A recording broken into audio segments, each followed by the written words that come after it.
காவிரி நதிநீர்ல தமிழ்நாட்டுடைய உரிமை பறிபோக நாம ஒருபோதும் அனுமதிக்க கூடாது.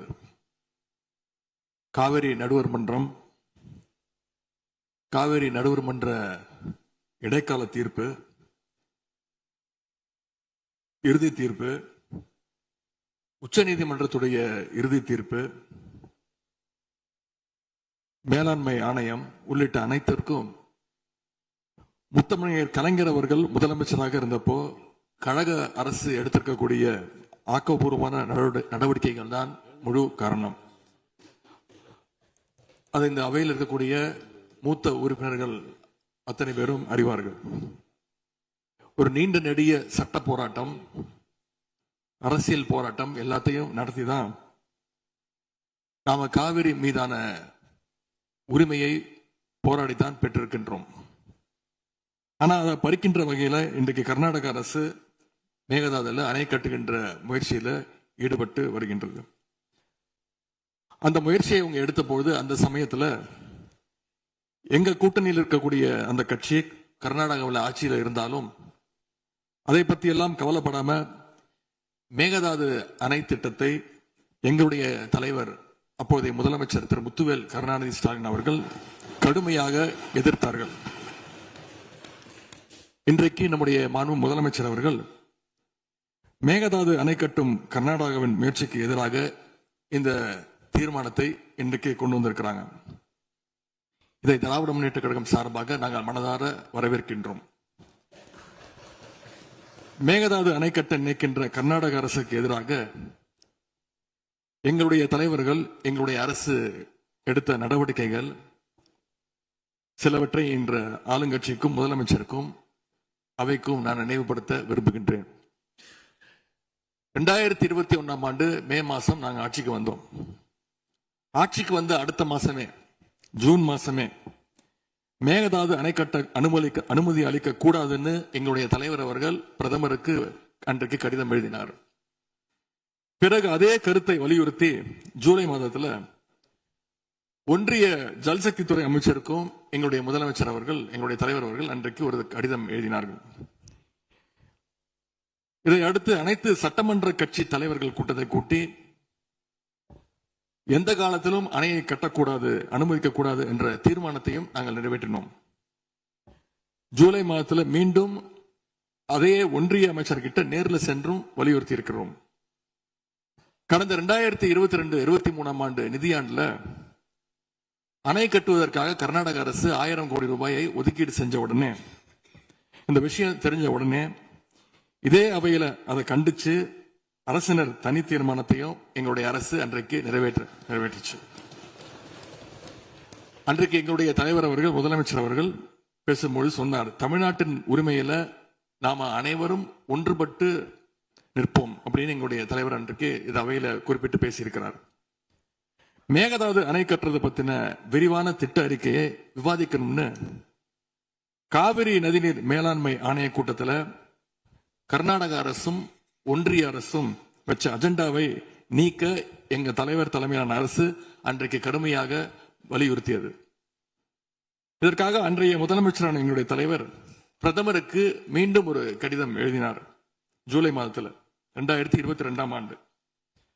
அப்போதைய நீர்வளத்துறை அமைச்சர் ஆனந்த் திரு துரைமுருகன் தலைமையில தமிழ்நாடு சட்டமன்ற அனைத்து கட்சி குழுவினர் ஒன்றிய ஜல்சக்தி அமைச்சரை நேரில் சந்திச்சு வலியுறுத்தி இருக்கிறாங்க.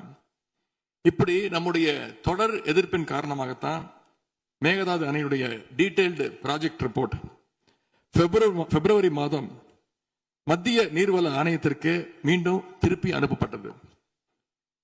மேலும் கழக அரசுடைய எதிர்ப்பால மேகதாது அணையுடைய டேர்ம்ஸ் ஆஃப் ரெஃபரன்ஸை தன்னுடைய திட்டப்பட்டியலில் இருந்து ஒன்றிய சுற்றுச்சூழல் அமைச்சகமும் நீக்கினாங்க. அது மட்டும் இல்லாமல் 2024 ஆண்டு நவம்பர் மாதம் ஒன்றிய சுற்றுச்சூழல் அமைச்சர் எங்களுடைய அரசினுடைய நீர்வளத்துறை அமைச்சருக்கு ஒரு கடிதம் அனுப்பியிருந்தார். அவர் எழுதியிருக்கக்கூடிய அந்த கடிதத்தில் இரு மாநிலங்களுக்கு இடையே சுமூக தீர்வு எட்டப்பட்ட பிறகுதான் டேர்ம்ஸ் ஆஃப் ரெஃபரன்ஸ் அனுமதி பற்றி ஆலோசிக்கப்படும் என்று அந்த கடிதத்தில் குறிப்பிட்டு எழுதியிருக்கின்றார். மேகதாது அணை தொடர்பாக கர்நாடக அரசு விரிவான திட்ட அறிக்கை, டீடைல்டு ப்ராஜெக்ட் ரிப்போர்ட் சமர்ப்பிக்கல அப்படிங்கிறது தான் எங்களுடைய கழக அரசு இருந்த வரையிலான நிலைமை. திராவிட முன்னேற்ற கழக அரசும் எங்களுடைய தலைவரும் தைரியமாக தமிழ்நாட்டின் எதிர்ப்பை பதிவு செஞ்சதுனால தான் இது சாத்தியமாச்சு என்பதை இந்த மாமன்றத்தில் நான் மீண்டும் பதிய வைக்க விரும்புகின்றேன். இன்னொரு முக்கியமான விஷயம் என்னன்னா, சென்ட்ரல் வாட்டர் கமிஷன், மத்திய நீர்வள ஆணையம் 2018 ஆண்டு தேதியிட்ட 2018 ஆண்டு 22/11 தேதியிட்ட கடிதம் மூலமாக கர்நாடக அரசுக்கு சில முக்கியமான நிபந்தனைகளை அறிவிச்சிருக்கிறாங்க. முதலாவது கண்டிஷன் என்னன்னா, மேகதாது அணை கட்ட மத்திய நீர்வள ஆணையம் நிபந்தனையற்ற அனுமதி எதுவும் கொடுக்கவில்லை. இரண்டாவதாக, அணையின் கட்டுமானத்திற்கான விரிவான திட்ட அறிக்கையை கர்நாடக அரசு தயாரிக்கிறதுக்கு முன்பாக தமிழ்நாடு அரசு தெரிவிக்கின்ற பல்வேறு ஆட்சேபனைகளை அவர்கள் பரிசீலனை செய்யணும். மூன்றாவதாக, மத்திய மின்வாரிய ஆணையத்திடமும் சம்பந்தப்பட்ட மாநிலத்தில் இருக்கக்கூடிய மத்திய நீர்வள ஆணைய யூனிட் கிட்டையும் கலந்து ஆலோசனை செய்ய வேண்டும். இது எல்லாத்திற்கும் மேலாக காவிரி வாட்டர் மேனேஜ்மெண்ட் அத்தாரிட்டியுடைய முன் அனுமதியையும் பெறணும் அப்படின்னு அந்த கடிதத்தில் தெளிவாக எழுதியிருக்கிறாங்க. எனவே மாண்புமிகு பேரவைத் தலைவர் அவர்களே, இந்த அரசு இதையெல்லாம் ஒன்றிய அரசு கிட்ட உறுதியாக எடுத்து பேசி காவிரியில நம்முடைய தமிழ்நாட்டுடைய உரிமையை நம்ம அனைவரும் சேர்ந்து நிலைநாட்டிட வேண்டும். இன்னொரு முக்கியமான விஷயத்தையும் இங்கே நான் பதிய வைக்க விரும்புகின்றேன். மேகதாது பிரச்சனை தொடர்பாக கடந்த 13/11/2025 ஆண்டு அன்றைக்கு உச்சநீதிமன்ற தீர்ப்பு வெளிவந்த பிறகு 4/3/2026 அன்றைக்கு அன்றைய முதலமைச்சரான எங்களுடைய தலைவர் அவருடைய உத்தரவின்படி தமிழ்நாடு நீர்வளத்துறை அரசு செயலாளர் ஒன்றிய ஜல்சக்தி துறை செயலாளருக்கு ஒரு கடிதம் எழுதியிருக்கின்றார்.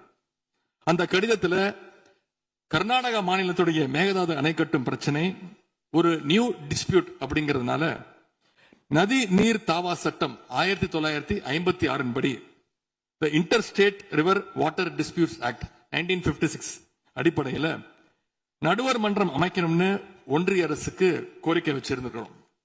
ஆகவே இந்த அரசு இப்ப கொண்டு வந்திருக்கக்கூடிய அந்த தீர்மானத்தில் மேகதாது அணை கட்டுறது தொடர்பாக தமிழ்நாடு அரசு மார்ச் 4ஆம் தேதி 2026 ஆண்டு அன்றைக்கு எழுதின கடிதத்தில் கேட்டுக்கிட்டபடி மாநிலங்களுக்கு இடையிலான நதிநீர் தாவா சட்டம் 1956 பிரிவு